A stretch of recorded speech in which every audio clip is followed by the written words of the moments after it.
Hello dears, कैसे हैं आप सब। I hope all of you will be fine. मेरा नाम है स्वाति। आप सब मेरे साथ स्टडी करेंगे मेरे चैनल माइंडफुल एक्सप्लोजन पे। सबसे पहले हम स्टार्ट करेंगे आईसीएसई बोर्ड के क्लास 9 के ज्योग्राफी के chapter second geographic grid latitude and longitude से। अमूमन ये बच्चों को टफ लगता है। मैंने कोशिश की है इसको ईजी वे में समझाने की, ये ना केवल आप लोगों को बल्कि यूपीएससी एस्पिरेंट्स को भी हेल्प करेगा। अगर आपको मेरा वीडियो अच्छा लगे तो please like, subscribe and share it. Thank you. Hello students, ये जो हमारे देख रहे हैं ये हमारे अर्थ का डायग्राम है। अर्थ जो होती है वो स्फीयर शेप की होती है, बट हमारी अर्थ अपने पोल्स पे यानी कि ये नॉर्थ पोल और साउथ पोल पे थोड़ी सी फ्लैटेंड होती है, जबकि सेंटर में यानी कि ये जो आप देख रहे हैं ये इक्वेटर वाली लाइन पर ये जो इक्वेटर है यहाँ पर थोड़ी सी बल्जी होती है। और ये जो इक्वेटर है वो हमारी अर्थ को 2 इक्वल्स पार्ट्स में डिवाइड करता है, जिसको हम अपर वाले पार्ट्स में जिसमें अपर वाले पार्ट्स को हम नॉर्दर्न हेमिस्फीयर जबकि लोअर वाले पार्ट्स को हम साउदर्न हेमिस्फीयर कहते हैं। और ये नॉर्थ पोल और साउथ पोल को मिलाने वाली लाइन को हम एक्सिस कहते हैं। ये जो एक्सिस है वो एक इमेजनरी लाइन है और हम देखते हैं कि जो हमारी अर्थ है वो अपने एक्सिस पे 23.5 टिल्टेड है यानी झुकी हुई है। जैसे कि हम देख सकते हैं ये ऐसी जानी चाहिए थी सीधी, जबकि सीधी ना ऊपर थोड़ी सी झुकी हुई है। ज्योग्राफिक ग्रिड को हम इस बॉल से समझने का प्रयास करते हैं। ये जो बॉल है बिल्कुल हमारी अर्थ की तरह दिखाई दे रही है। आप इसके बीचों बीच में आप ये लाइन देख रहे हो, ये क्या हुई आपकी इक्वेटर। अगर इस इक्वेटर से हम इस बॉल को काट दें तो क्या होगा, ये इक्वेटर जो है इस बॉल को 2 इक्वल्स पार्ट्स में डिवाइड कर देगा। अपर वाला पार्ट क्या होगा नॉर्दर्न हेमिस्फीयर, जबकि लोअर वाला पार्ट क्या होगा साउदर्न हेमिस्फीयर।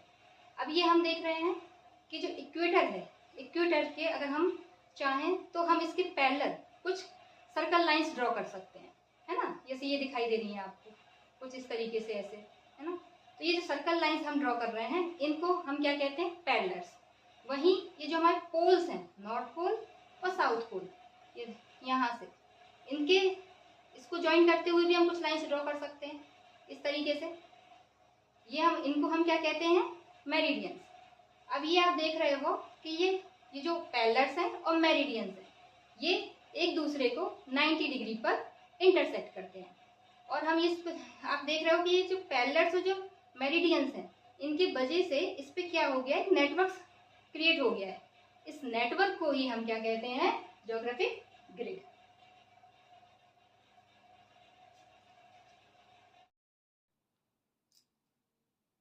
हमारा अगला टॉपिक है कॉन्सेप्ट ऑफ लैटिट्यूड्स, जिसके लिए मैं अपनी मम्मी के किचन से एक आलू लेकर आई हूँ आप लोग को समझाने के लिए। ये देखिए, ये आपको आलू दिख रहा है, ये एक अर्थ की तरह ही है, आप ये समझ लीजिए, मान लीजिए अर्थ है आपकी। इसको मैंने काट के रखा है ऐसे। ये इसकी जो डॉटेड लाइन दिख रही है ये क्या है, ये आपका इक्वेटर है। तो ठीक है, ये इक्वेटर है।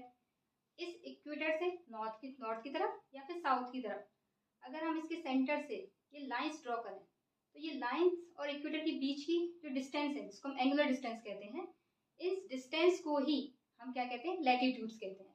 तो इस तरीके से इक्वेटर से नॉर्थ की तरफ कितने लैटिट्यूड्स हो गए 90। सिमिलर इक्वेटर से साउथ की तरफ भी 90 बनेंगे और बीच में ये जो बीच वाली लाइन है ये इक्वेटर। तो टोटल लैटिट्यूड्स कितने हो गए आपके 90 नॉर्थ में, 90 साउथ में और 1 आपका इक्वेटर। टोटल कितने हो गए 181। और ये जो एंगुलर डिस्टेंस है इसको हम डिग्री में मेजर करते हैं, इसीलिए आप देखते हो यहाँ पे 0 डिग्री लिखा हुआ है ना, इस तरीके से।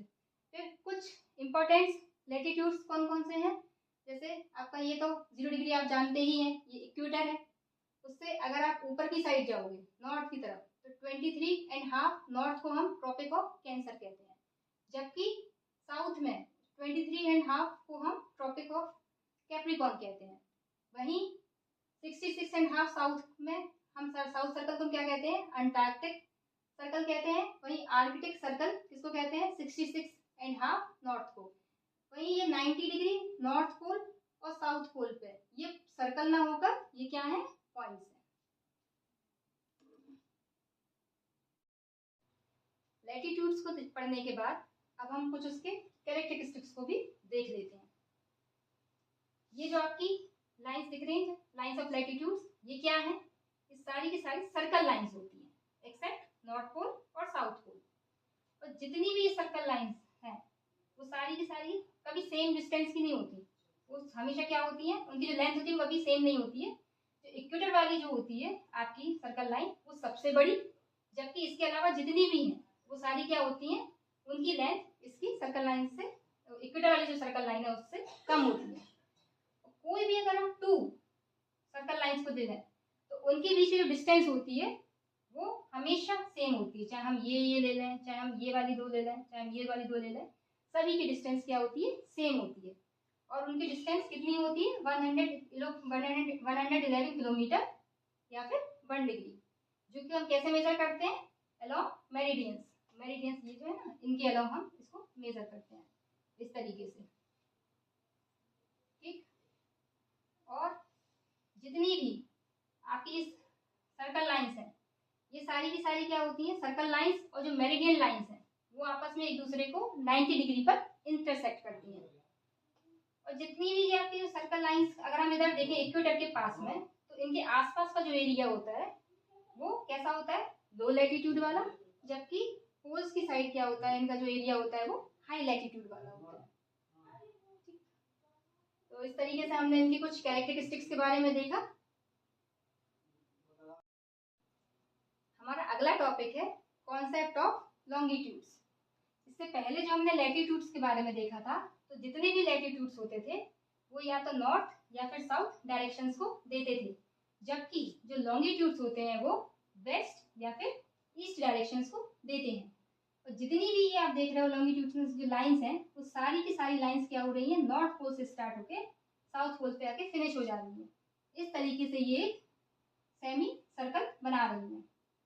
और इन सभी लाइंस की जो लेंथ होती है वो इक्वल होती है। अब लेंथ इक्वल होती है, ऊपर से ये जो इक्वेटर पे इक्वली प्लेस होते हैं। अब प्रॉब्लम यहाँ क्रिएट हो गई कि भाई इनको मार्किंग कैसे दी जाए, किसको हम 0 डिग्री नाम दें।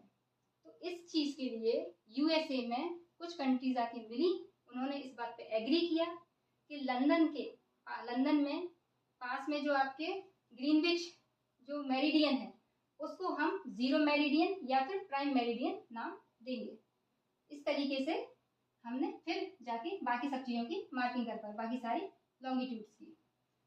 अब जितनी भी आपकी लॉन्गिट्यूड्स होती हैं वो इक्वेटर पे, उनके बीच कोई भी दो लॉन्गिट्यूड्स की जो लेंथ होगी वो इक्वेटर पे सबसे ज़्यादा, और जबकि जैसे जैसे आप पोल्स की तरफ जाते जाओगे वो कम होती जाएगी।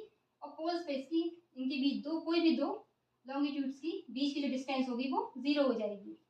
इस तरह से जो आपका इक्वेटर है उस पर मैक्सिमम जो लेंथ है वो कितनी होगी, 111 किलोमीटर या फिर 1 डिग्री। जबकि पोल्स पे दो लॉन्गिट्यूड्स के बीच की डिस्टेंस क्या होगी, 0 डिग्री। और जितनी भी आपकी जो लॉन्गिट्यूड्स लाइंस हैं वो सारी की सारी क्या होती हैं, सेम लेंथ की होती हैं। अब अगर जैसे ये हमारा सपोज करिए ये आपकी अर्थ है, तो आप ये जो देख रहे हैं ये आपके नॉर्थ पोल से साउथ पोल से जाती हुई आप जो देख रहे हो जो एक आपका लॉन्गिट्यूड है, उसके अपोजिट में एक लॉन्गिट्यूड जो अपोजिट वाला जो लॉन्गिट्यूड्स होगा, तो ये इसने क्या कर लिया, एक कंप्लीट सर्कल बना लिया जिसको हम क्या कहेंगे, ग्रेट सर्कल। जबकि बाकी इसके आसपास की जितनी भी बगल वाली होंगी उनको हम क्या होती हैं, वो सेमी सर्कल होती हैं। बस एक ही है जो आपका क्या होता है, कंप्लीट सर्कल, जिसको हम बोलते हैं ग्रेट सर्कल। और जितनी भी अब इस तरीके से अब आप देख रहे हो कि ये जो आपकी अर्थ है, अर्थ का जो सर्कमफेरेंस होता है वो कितना होता है, 360 डिग्री। तो उसको अगर हम सामने से देखें तो हमें कितना दिखाई देगा, केवल 180 डिग्री दिखाई देगा। बाकी जो है लाइंस वो तो पीछे चली गई। तो 180 डिग्री में से ये देखो, ये आपको दिख रहा है, ये सामने अगर ये वाली जो है अगर 0 डिग्री है तो यहाँ से इस तरफ जाएंगे तो 1 डिग्री 2 डिग्री 3 डिग्री ऐसे करते करते यहाँ तक 90 डिग्री तक जाएंगे, और यहाँ पे भी 90 डिग्री तक जाएंगे, और सिमिलर पीछे भी बिल्कुल ऐसे ही होगा। तो इस तरीके से हमने इसको मार्किंग दी, और इस तरीके से हमने इसको लॉन्गिट्यूड्स। अब हमें देखना है टाइम को मेजर करना। टाइम को कैसे मेजर करेंगे, तो उसके लिए हमें कुछ टर्म्स को देखना पड़ेगा। जीएमटी क्या होता है, Greenwich mean time. Greenwich mean time क्या होता है, ये जो आपकी 0 डिग्री मेरिडियन लाइन होती है, इस पर जितनी भी कंट्रीज हैं इस लाइन पर उन लाइंस पर जो सोलर टाइम होता है उसको हम क्या कहते हैं, जीएमटी कहते हैं। यूटीसी क्या होता है, यूटीसी कुछ नहीं है, आपका से जो जीएमटी है उसी का एडवांस्ड वर्जन है। टाइम जोन्स क्या होते हैं, किसी पर्टिकुलर रीजन में आपका जो सेम टाइम है या फिर स्टैंडर्ड टाइम है उसको हम क्या कहते हैं, टाइम जोन्स।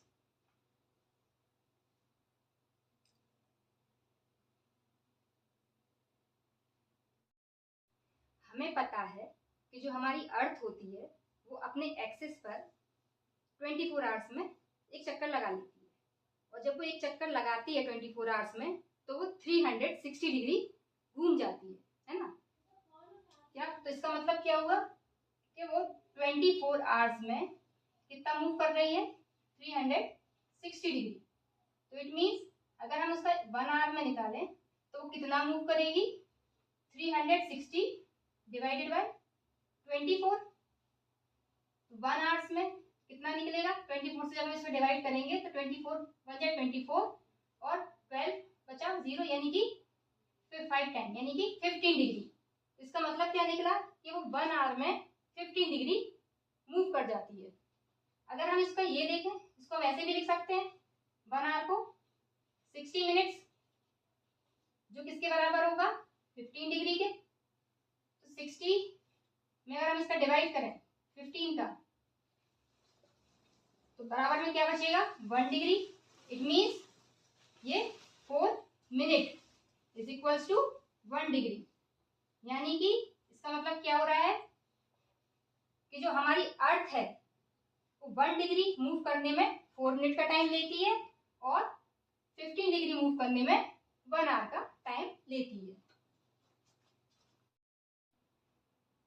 हमारा सम है if it is 12 noon at Greenwich, यानी कि ये जो हमारी ग्रीनविच लाइन है उस पर कितना बज रहा है, 12।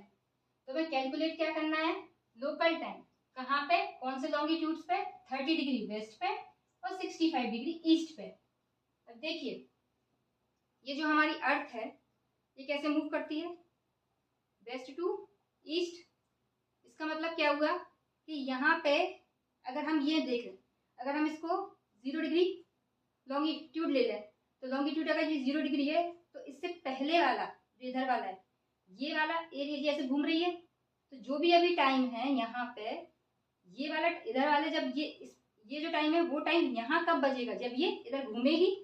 तो यानी कि ये वाला टाइम इस वाले टाइम से पीछे है, जबकि ये तो आ चुका, निकल चुका, तो ये वाला टाइम क्या है, इससे आगे है। तो जब भी हम इधर का टाइम निकालेंगे तो हम क्या करेंगे, इसमें इसके लिए जो हमारा लॉन्गिट्यूडनल 0 डिग्री वाला जो टाइम है यानी ग्रीनविच टाइम है उसमें हम क्या करेंगे, इस वाले टाइम को ऐड करेंगे, जबकि इधर वाले टाइम को हम क्या करेंगे, माइनस करेंगे। ठीक, देखिए जैसे ये 12 नून है तो यहाँ अगर हमें ईस्ट में निकालना है तो हमें क्या करना होगा, उस टाइम को प्लस करना होगा, और यहाँ निकालना है तो यानी हम उसको क्या करेंगे, माइनस कर देंगे उस टाइम को। ठीक, अब देखिए जब 30 डिग्री वेस्ट, हमें पता है कि 1 आवर में 1 आवर जो होता है वो किसके इक्वल होता है, 15 डिग्री। ठीक, तो हमें 15 डिग्री को क्या करना है, 30 डिग्री बनाना है। तो हम क्या कर सकते हैं, अगर हम इसमें 15 में 2 का मल्टीप्लाई कर दें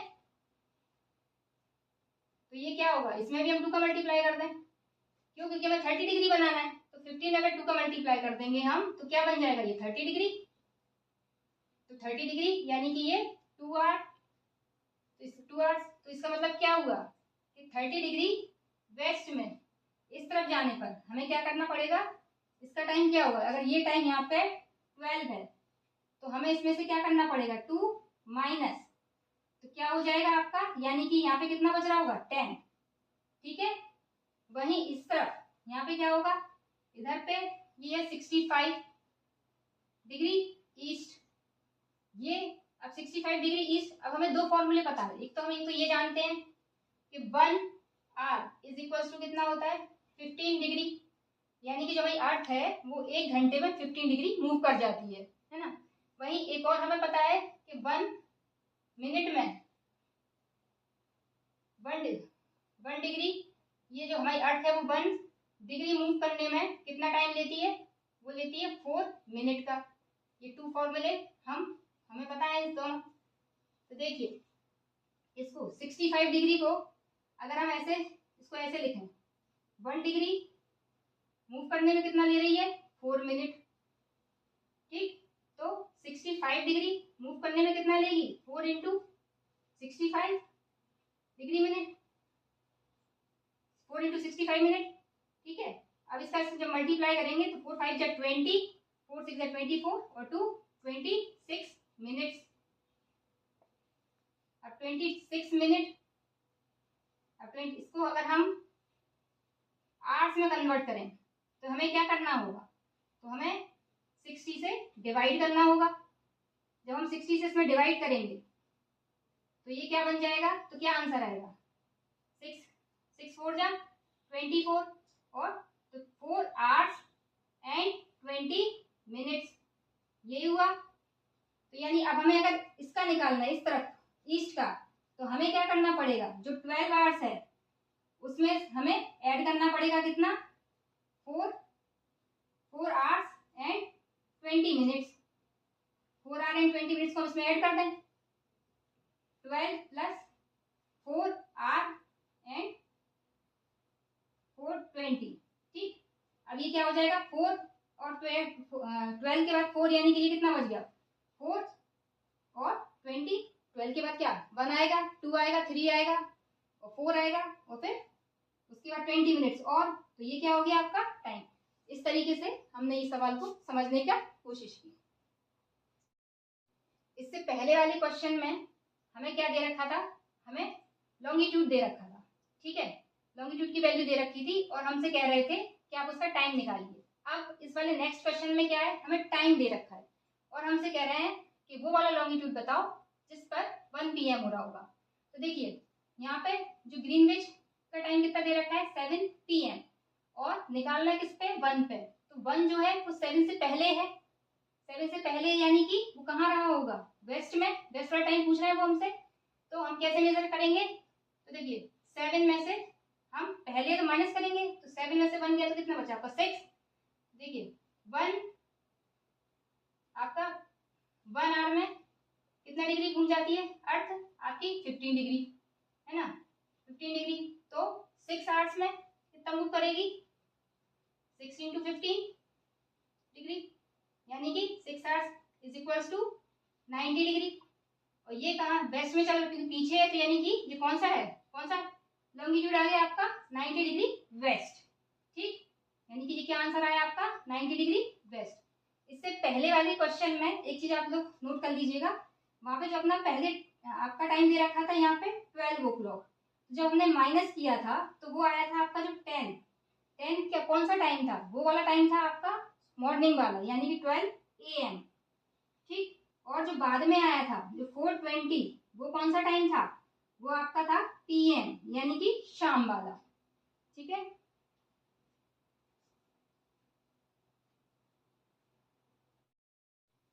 हमारा जो अगला टॉपिक है वो है टाइम जोन। टाइम जोन क्या होता है, एक पर्टिकुलर रीजन में जो सेम टाइम होता है सभी प्लेसेस पे, उसको हम कहते हैं टाइम जोन। ठीक है, अब हमारा जो टाइम होता है वो किससे डिसाइड करते हैं, स्टैंडर्ड जो हमारा टाइम, स्टैंडर्ड टाइम लाइन क्या है हमारी, ग्रीनविच टाइम लाइन। ठीक है, तो वहां से उसके हमें ये भी पता है जो हमारी अर्थ होती है वो 1 घंटे में 15 डिग्री मूव कर जाती है। ठीक है, तो अगर 15 डिग्री मूव कर जाती है तो 15 डिग्री का आधा क्या होगा, मतलब हमें रीजन निकालना है ना, तो 7.5 इसके इस तरफ, 7.5 इस तरफ, यानी कि ये। ठीक है, तो ये वाले रीजन क्या होगा, इस रीजन में जो भी आपके प्लेसेस आएंगे उनका टाइम क्या होगा, सेम होगा, और इसी को हम क्या कहेंगे, टाइम जोन।